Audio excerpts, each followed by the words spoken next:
मैं विकास, आप सभी का मेरे YouTube channel crack fact Z में सभी का स्वागत।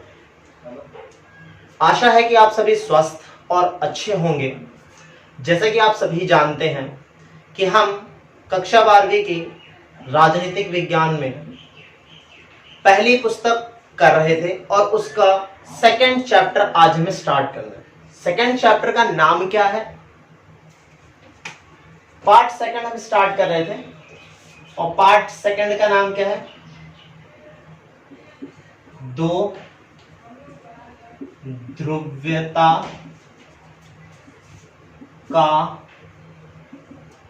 अंत। वही बातें कुछ जो बार बार पूछी जाती हैं या बोली जाती हैं कि जब भी आप वीडियो देख रहे हो तो कॉपी पेन जरूर अपने पास रखें। और आगे हम देखते हैं।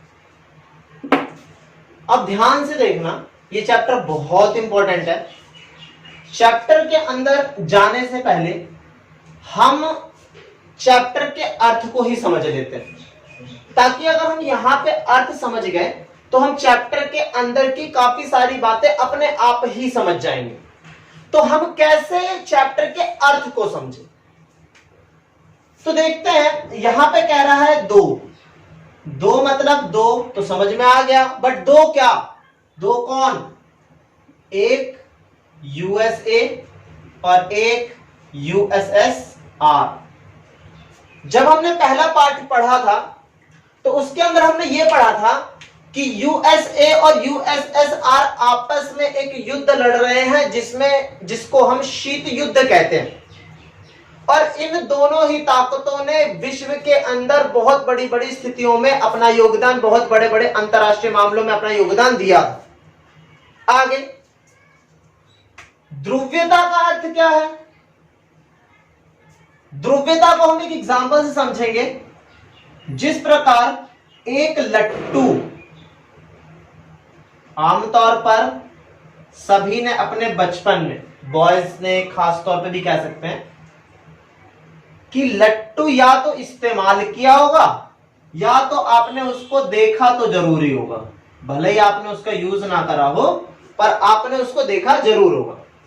यहां पे आप इमेजिन करो, ये जो लट्टू है ये पूरा विश्व है, ठीक है।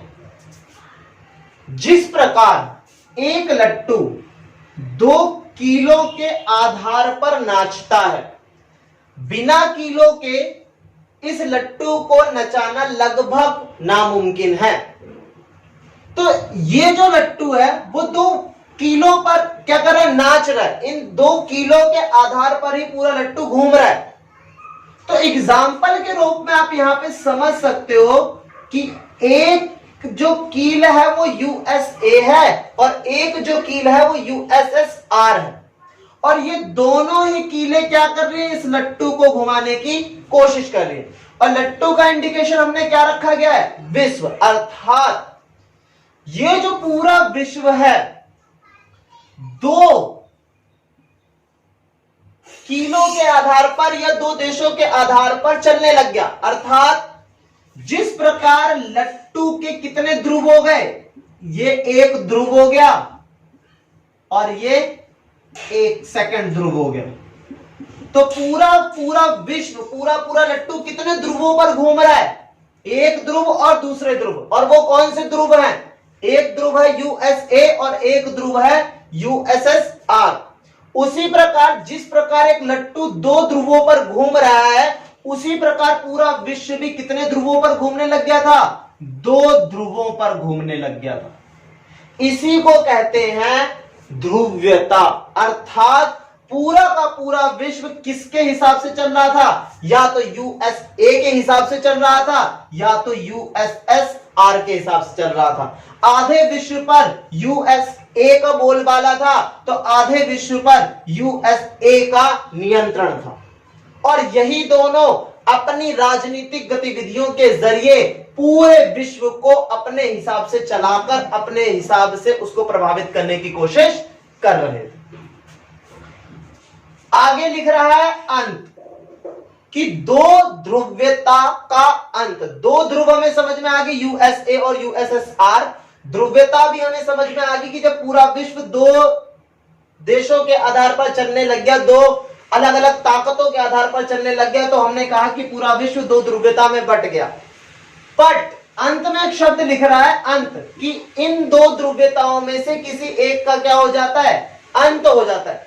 तो हमें ये जानना होगा कि आखिरकार इन दो ध्रुवों में से किसका अंत हो जाता है, क्या वो यूएसए हार जाता है या फिर यूएसएसआर। हमें ये ज्ञात होना चाहिए कि कौन हार जाता है, यूएसएसआर क्या हो जाता है, इसका अंत हो जाता है। और जैसे ही इसका अंत होता है तो हम ये कहते हैं कि पूरा विश्व जो दो ध्रुवों में बटा हुआ था, अब उसका क्या हो चुका है, अंत हो चुका है। मतलब अब विश्व के अंदर दो ध्रुवीयता नहीं है, अब पूरा विश्व एक ध्रुवीय बन गया। बट हमें कुछ बेसिक चीजों को समझना होगा, क्योंकि अगर हमने बेसिक चीजें समझ ली तो हम पाठ को और भी अच्छे से समझ पाएंगे। कुछ बेसिक चीजें क्या, पहला जो प्रश्न आपके दिमाग में आना चाहिए कि भाई यूएसएसआर का अंत हो गया, तो पहला प्रश्न तो ये कि यूएसएसआर किससे प्रतिद्वंदिता कर रहा था, किससे लड़ रहा था, किसके सामने खड़ा था, किसके सामने खड़ा हुआ था।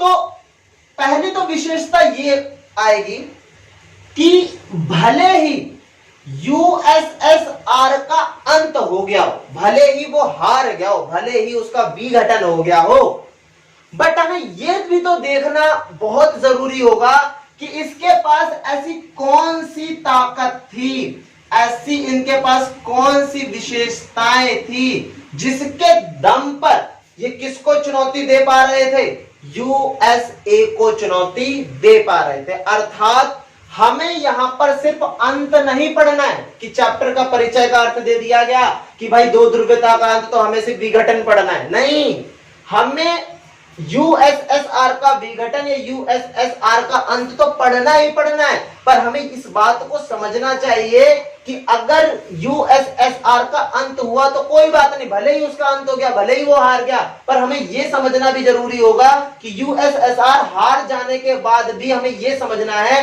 कि उसके पास कुछ तो ताकत थी कि वो किसके लड़ाई लड़ रहा था, यूएसए से, या तो कुछ तो इसकी विशेषताएं थी जिसके दम पर यूएसए से लड़ रहा था। नहीं तो पूरे विश्व में और भी तो देश थे, जैसे कि फ्रांस, ब्रिटेन, चीन, भारत, बहुत सारे देश थे वर्ल्ड के अंदर, उन सब ने जाकर यूएसए को टक्कर नहीं दी। क्यों नहीं दी? क्योंकि जो चीजें यूएसएसआर के पास थी वो चीजें विश्व के किसी दूसरे देश के पास उस समय नहीं थी। तो इसका अर्थ हमें यह समझना होगा कि हमें एक तरफ यूएसएसआर का अंत तो पढ़ना ही पढ़ना है, बट हमें उसके साथ साथ उसकी उन विशेषताओं पर भी ध्यान देना है जिसके दम पर वो यूएसए को चुनौती खुले तौर पर विश्व के सामने दे रहा था। इसके बाद हम आगे बढ़ते हैं और चैप्टर को अब देखते हैं कि चैप्टर के अंदर क्या है, क्योंकि हमने ये समझ लिया कि चैप्टर का अर्थ क्या है। तो हम अगर आगे बढ़ें तो प्रश्न वाइज हम बढ़ेंगे, एक एक प्रश्न करेंगे जैसे कि हमारी शैली है। तो हम पहले प्रश्न लिखेंगे या बोलेंगे, फिर उसके बाद उसका आंसर देखते हैं। सबसे पहले जो छोटा सा प्रश्न बनता है,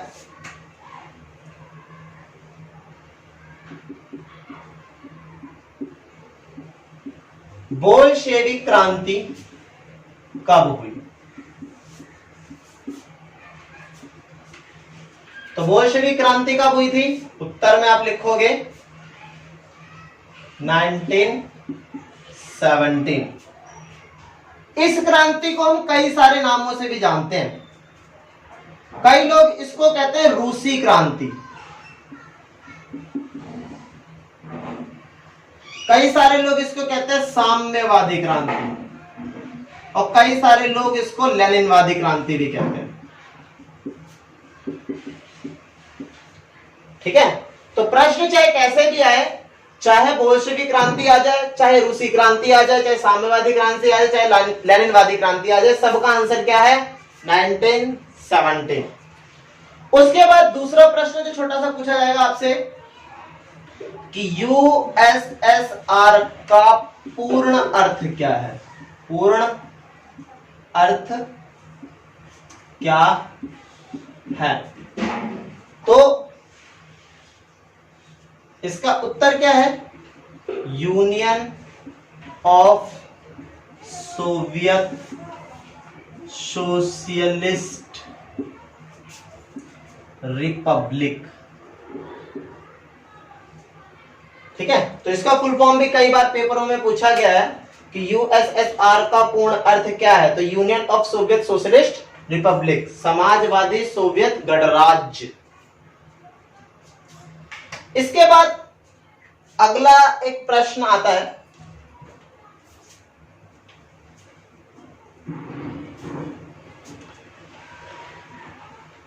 जो अगला प्रश्न है वो है बर्लिन की दीवार, बर्लिन की दीवार किस बात का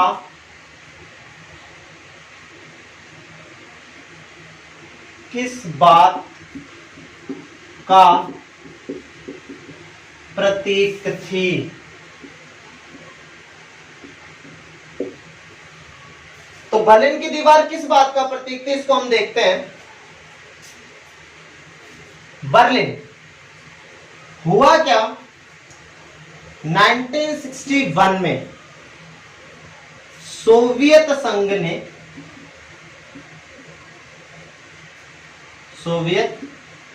संघ ने जर्मनी की राजधानी बर्लिन, जर्मनी की राजधानी बर्लिन, जो बर्लिन कितने हिस्सों में बटा हुआ था? 2 हिस्सों में बटा हुआ था। एक तरफ पूर्वी बर्लिन और एक तरफ पश्चिमी बर्लिन, 2 भागों में बटा हुआ था। पूर्व का मतलब हमेशा क्या होता है? साम्यवादी, और पश्चिम का मतलब हमेशा क्या होता है? पूंजीवादी। तो सोवियत संघ ने क्या किया, क्योंकि पूर्व किसके हाथ में है? साम्यवाद के हाथ में। साम्यवाद को कौन चलाता है? सोवियत संघ। तो सोवियत संघ ने क्या किया? बर्लिन के लोग जो थे, सोवियत संघ ने क्या किया? वो ये चाहता था कि बर्लिन के जो लोग हैं उन्हें कभी भी पश्चिम की कोई जानकारी प्राप्त ही ना हो, या पूर्व के जितने भी इस तरफ के देश हैं, इस तरफ ये जो देश आएंगे सारे, वो सारे देश कभी भी पश्चिम की कोई जानकारी प्राप्त कर ही ना पाए। तो उन्होंने क्या कर दिया? इस बर्लिन के अंदर एक दीवार बना दी। ये एक दीवार बना दी, ये क्या है? एक दीवार बना दी। और ये दीवार कब बनाई गई? 1961 में ये दीवार बनाई गई। ये दीवार कितनी लंबी थी? ये दीवार थी 150 किलोमीटर लंबी थी। कितने सालों तक खड़ी रही? तो ये 28 वर्षों तक खड़ी रही। कब गिराई गई? तो 9 नवंबर 1989 को इस दीवार को गिरा दिया गया। पर ये जो दीवार है एक बात का प्रतीक थी। प्रतीक किस चीज का? कि जब से ये दीवार बनी तब से ये बात साफ हो गई थी कि पूरी दुनिया कितने भागों में बट चुकी है? 2 भागों में बट गई है। इधर से जितने भी देश जुड़े वो सारे सोवियत संघ के समूह में जुड़े, सारे पूर्व के समूह में जुड़े, सारे साम्यवाद के समूह में जुड़े। जबकि दीवार के इस तरफ के सिरे में सारे के सारे पूंजीवादी देश रहे, वो सारे के सारे यूएसए के खेमे में रहे। तो बर्लिन की दीवार का निर्माण जो है वो इस बात का प्रतीक थी कि उसने पूरी दुनिया को 2 भागों के अंदर बांट दिया था। एक तरफ का भाग साम्यवादी भाग कहलाया और एक तरफ का भाग पूंजीवादी भाग कहलाया। इससे हमें यह समझ में आया कि बर्लिन की दीवार इस बात का प्रतीक है कि उसने पूरे विश्व को 2 भागों में बांट दिया।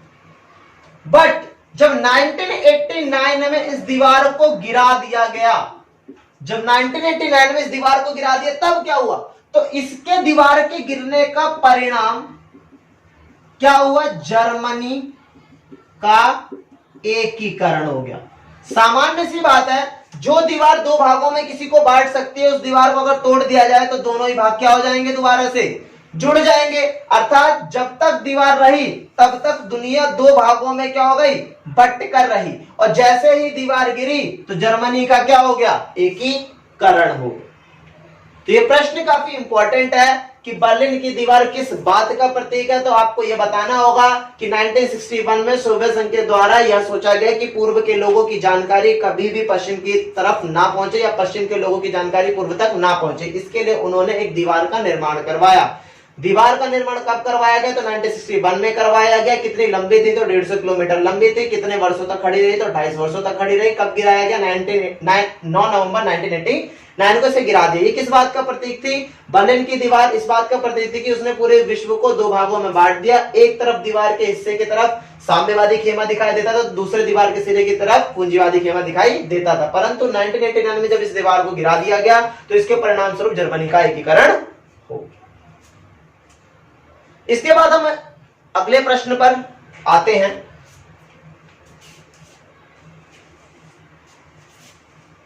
अगला प्रश्न क्या है,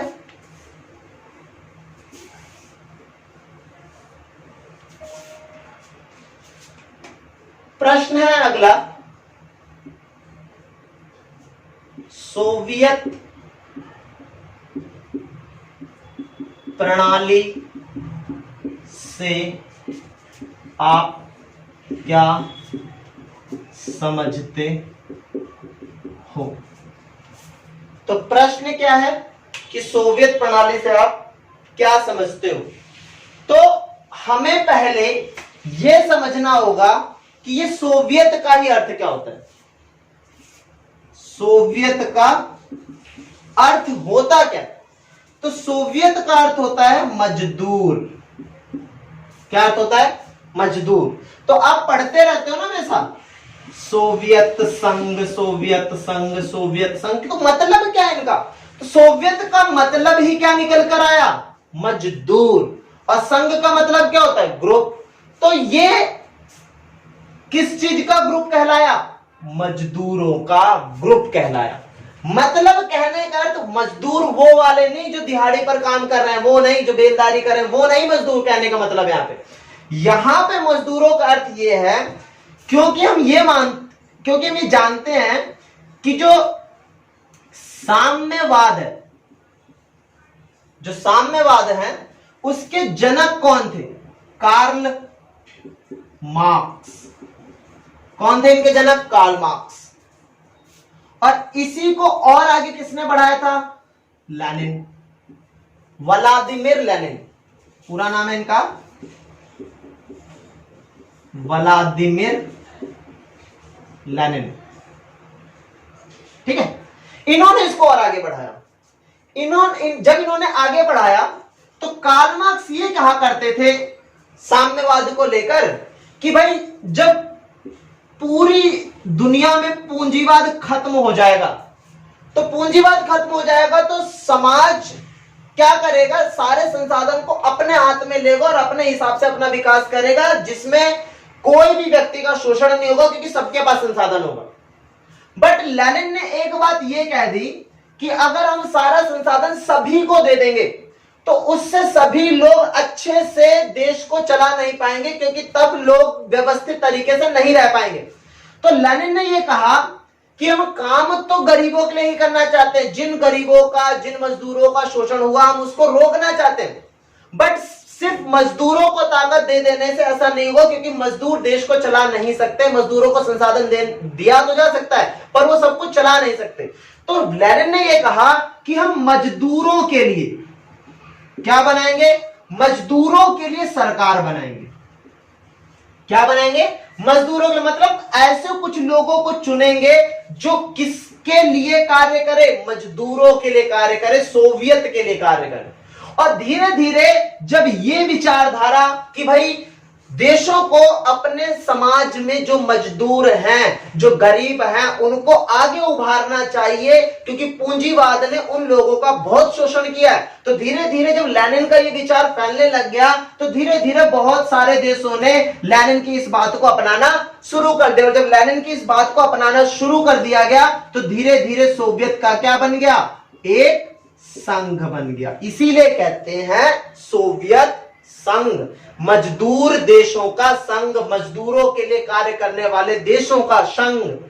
ठीक है, तो जब हम सोवियत को समझेंगे तभी समझ में आएगा कि सोवियत संघ की आगे की कहानी क्या रही।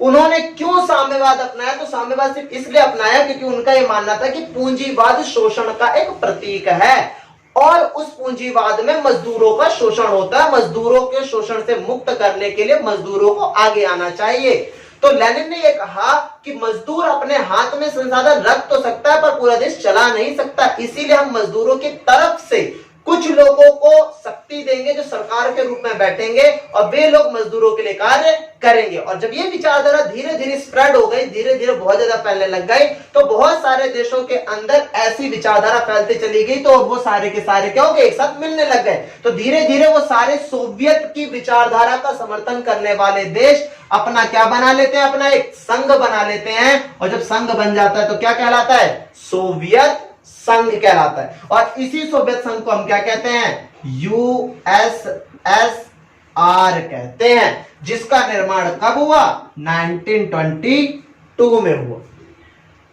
अब जब हमें यह समझ में आ गया कि सोवियत संघ क्या है, वे देश जो मजदूरों के सुधार के लिए आगे आए थे और उन्होंने अपना संघ बना लिया, तो उसको सोवियत संघ कहा गया। इसके बाद सोवियत संघ ने अपने आप को चलाने के लिए किस प्रणाली को यूज किया? प्रणाली का अर्थ होता है तरीका, कि देश को चलाने के लिए सोवियत संघ ने किन तरीकों का यूज किया। तो इसमें आप डेफिनेशन लिखोगे कि सोवियत प्रणाली से अभिप्राय यह है कि सोवियत संघ ने अपने देश को चलाने के लिए जिन भी तरीकों, प्रणाली, नीतियों की व्यवस्था को यूज किया, उसी को ही सोवियत प्रणाली कहते हैं। जिसके अंदर 3 पॉइंट है। पहला, एक ही पार्टी का होना, एक ही पार्टी का होना। तो सोवियत प्रणाली के अंदर पहली बात यह कह दी गई कि जो भी देश सोवियत संघ के अंदर जुड़ेगा, जो भी देश साम्यवाद को अपनाएगा, उस देश के अंदर केवल एक ही पार्टी होगी, अन्य कोई भी संगठन नहीं होंगे, अन्य कोई भी विपक्ष नहीं होगा। जो भी देश में फैसले किए जाएंगे वो एक ही पार्टी के द्वारा किए जाएंगे और उस एक पार्टी का नाम होगा धुरी कम्युनिस्ट पार्टी। पार्टी का नाम क्या होगा, धुरी कम्युनिस्ट पार्टी। दूसरी बात इन्होंने अपनी प्रणाली के तहत कही कि विपक्ष की कोई जरूरत नहीं, विपक्ष की कोई जरूरत नहीं। मतलब बात तो साफ हो गई, जब देश में एक ही पार्टी शासन करेगी तो ऑब्वियस सी बात है कि विपक्ष को तो कोई जगह मिलेगी नहीं, विपक्ष की तो कोई जरूरत होगी ही नहीं। तीसरा पॉइंट इन्होंने कहा कि अर्थव्यवस्था व संसाधन, अर्थव्यवस्था व संसाधन सरकार व राज्य के नियंत्रण में होंगे। मतलब पूरी की पूरी देश की अर्थव्यवस्था और सारा का सारा संसाधन किसके नियंत्रण में होगा, या तो राज्य के या तो सरकार। अर्थात कोई व्यक्ति अपने खेत में अपनी मर्जी से गेहूं नहीं उगा सकता, अपनी मर्जी से चावल नहीं उगा सकता, अपनी मर्जी से आप गाड़ी नहीं खरीद सकते, कुछ नहीं कर सकते। हर चीज को बोलेगी कौन, सरकार, कि देश में कितनी गाड़ियां बनेंगी, देश में कितना उत्पादन होगा, किस चीज का उत्पादन होगा, ये हर चीज का नियंत्रण कौन करेगी, सरकार। था सरकार जब तक आपको ऑर्डर पास करके नहीं देगी तब तक देश में कोई भी कार्य अपनी मर्जी से किया नहीं जा सकता।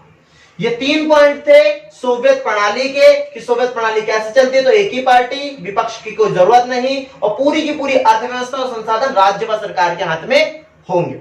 अब अगले प्रश्न पर आते हैं, अगला प्रश्न को देखते हैं।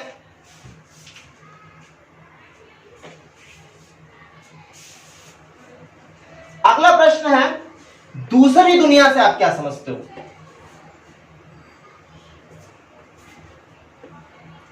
दूसरी दुनिया से आप क्या समझते हो? दूसरी दुनिया से आप क्या समझते हो? तो उत्तर में आप कैसे लिखोगे, शीत युद्ध के दौरान, शीत युद्ध के दौरान पूरा का पूरा विश्व दो ध्रुवों में बट गया था। तो उस दौरान जो भी देश सोवियत समूह से जुड़ा, जो भी देश साम्यवाद को अपनाता है, और जिन देशों को सोवियत संघ ने फासीवादी ताकतों से मुक्त करवाया, मतलब उनको स्वतंत्र करवाया, अर्थात जो भी देश सोवियत संघ के साथ हैं, जो भी देश साम्यवाद को मानते हैं, और जो भी देशों को सोवियत संघ ने फासीवादी ताकतों से मुक्त करवाया, वे देश भी किसकी तरफ जुड़ गए? सोवियत संघ की तरफ जुड़ गए। अर्थात सोवियत के साथ जितने भी देश शीत युद्ध के दौरान रहे, उन सारे देशों के समूह को दूसरी दुनिया के नाम से जाना जाता है। तो हमें ये समझ में आया कि दूसरी दुनिया किसे कहते हैं। तो आज इस पार्ट के अंदर हम इतने ही प्रश्न करेंगे। इसके बाद आगे की जो वीडियो होगी उसके अंदर पाठ के और भी महत्वपूर्ण प्रश्नों पर हम जिक्र करेंगे। तो इस वीडियो को पूरा देखें, अच्छे से देखें, और गुड बाय एंड नमस्कार।